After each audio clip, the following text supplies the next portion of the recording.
नमस्कार। हिंदी व्याकरण की दुनिया में आप सबका स्वागत है। आज हम करने जा रहे हैं शब्द।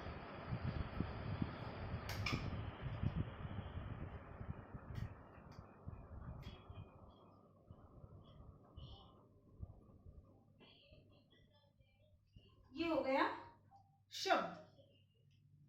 किससे मिलकर बना है ये शब्द? अलग अलग यदि हम करें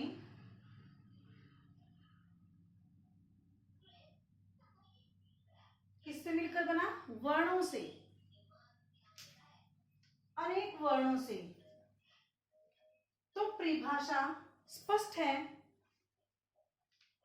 दो या दो से अधिक वर्णों के मेल से, वर्णों के सार्थक मेल से शब्द बनता है।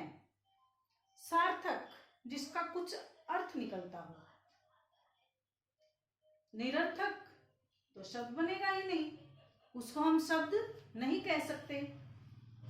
तो बात सीधी है, वर्णों के सार्थक मेल को शब्द कहते हैं। शब्द के साथ ही एक बात आती है, पद। पद किसे कहते हैं? अब यहां पर ये कलम लिखा है तो ये शब्द है। यदि मैं इस कलम को वाक्य में प्रयुक्त कर देती हूं, वह कलम से लिखता है, तो उस वाक्य में आने पर कलम पद बन जाता है। समझे? यानी जब उसके ऊपर व्याकरण के नियम लागू हो जाते हैं तो वह पद बन जाता है। शब्द के भेद करने से पहले, भेद नहीं कहेंगे, भेद हम पूछते हैं आधारों के अनुसार। ये सब है आधार, वर्गीकरण। तो ये शब्द के आधार हैं कितने? 4। ये इसके आधारों पर हम भेद पूछते हैं, न कि सीधे। उत्पत्ति के आधार पर, रचना के आधार पर, प्रयोग के आधार पर, अर्थ के आधार पर। उत्पत्ति के आधार पर शब्द के 4 भेद होते हैं। कभी कभी हम 5वां भेद भी पढ़ते हैं, संकर शब्द। 4 भेद: तत्सम, तद्भव, देशज, विदेशी। विदेशी का दूसरा नाम आगत भी बोला जाता है। तत्सम शब्द, जो शब्द संस्कृत के होते हैं। संस्कृत के शब्द जो हिंदी में ज्यों के त्यों प्रयोग किए जाते हैं, ऐसे के ऐसे, बिना परिवर्तन किए, उन्हें कहते हैं तत्सम शब्द। जैसे ओष्ठ, अग्नि, पक्षी। ये शब्द संस्कृत के हैं और हिंदी में इनका ज्यों का त्यों प्रयोग किया जाता है, इसलिए इनको तत्सम शब्द कहा जाता है। तद्भव शब्द, संस्कृत के जो शब्द हिंदी में परिवर्तित होकर, बदलकर प्रयोग किए जाते हैं, उन्हें कहते हैं तद्भव शब्द। जैसे ओष्ठ, ओट। कहने का मतलब, कुछ वाक्य ऐसे होते हैं जहां पर ओष्ठ उचित लगता है, कुछ वाक्य ऐसे होते हैं जहां पर ओष्ठ की जगह पर ओठ आना चाहिए। कुछ स्थान ऐसे होते हैं जहां हम अग्नि प्रयोग कर देते हैं, जैसे यज्ञ की पवित्र अग्नि, वहां पर हम आग का प्रयोग नहीं कर सकते। तो आग का प्रयोग अपने स्थान पर होता है, अग्नि का प्रयोग अपने स्थान पर होता है। तो जो परिवर्तित होकर हिंदी में आते हैं वो तद्भव हो गए, और जो ऐसे के ऐसे हिंदी में प्रयोग किए जाते हैं वो तत्सम शब्द होते हैं। देशज शब्द, अपने देश के शब्द, अपने शब्द जो हमारे हैं, अपने देश के। लोटा, पगड़ी, खिड़की, कुछ शब्द हैं हमारे अपने।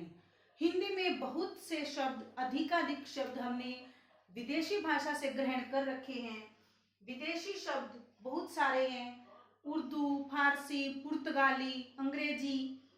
कारण समय समय पर हमारे देश में बाहरी लोग आते गए हैं, कभी डच, कभी फ्रांस से आए हैं, कभी पुर्तगाली आए, कभी अंग्रेज लोग आए हैं, और समय समय पर वो यहाँ से जाते रहे और कुछ अपनी ध्वनियाँ, कुछ शब्द यहाँ पर छोड़कर चले गए जो हम ग्रहण करते रहे, और वो हमारी हिंदी भाषा का ही अंग बनते चले गए। तो ये शब्द आगत शब्द हैं, लेकिन अब हमारे हिंदी में इनका प्रयोग होता है। अब ये शब्द हमारे हिंदी के ही हैं, लेकिन इनकी पहचान के लिए इनको विदेशी शब्द कहा जाता है।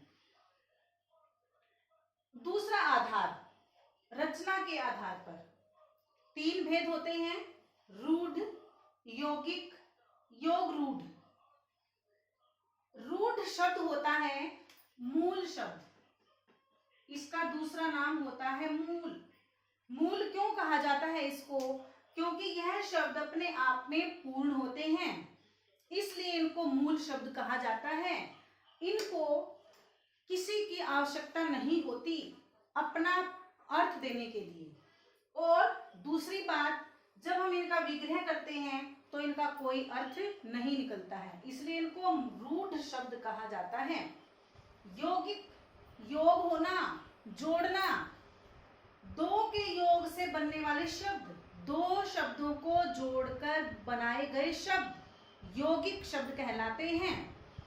जैसे दीपावली, दीप जमा अवली, विद्या जमा आलय, विद्यालय, 2 के योग से बनने वाले शब्द यौगिक शब्द कहलाते हैं। योग रूढ़ शब्द, दोनों शब्द 2 के योग से बनते हैं। योग रूढ़ शब्द भी 2 शब्दों के योग से तो बनता है, लेकिन यह एक विशेष अर्थ देता है जो किसी एक के लिए जाना जाता है। जैसे गजानन, गज जमा आनन, गज के समान आनन, मतलब किसी और को, एक को ये विशेष या संकेत एक की तरफ कर रहा है। जैसे गजानन बोलते हैं गणेश को, गज के समान आनंद। पंकज, पंक जमा ज मतलब उत्पन्न होना, पंक मतलब कीचड़। तो कीचड़ में उत्पन्न बहुत सारी चीजें होती हैं, लेकिन पंकज शब्द आते ही कमल के फूल की तरफ ध्यान चला जाता है, यानी कमल के लिए जाना जाता है, इसलिए यह योग रूढ़ शब्द है। प्रयोग के आधार पर या इसका दूसरा नाम व्याकरणिक प्रकार्य के आधार पर 2 भेद होते हैं, विकारी, अविकारी शब्द। विकारी शब्द होते हैं जो बदल जाते हैं किस किस के परिवर्तन से?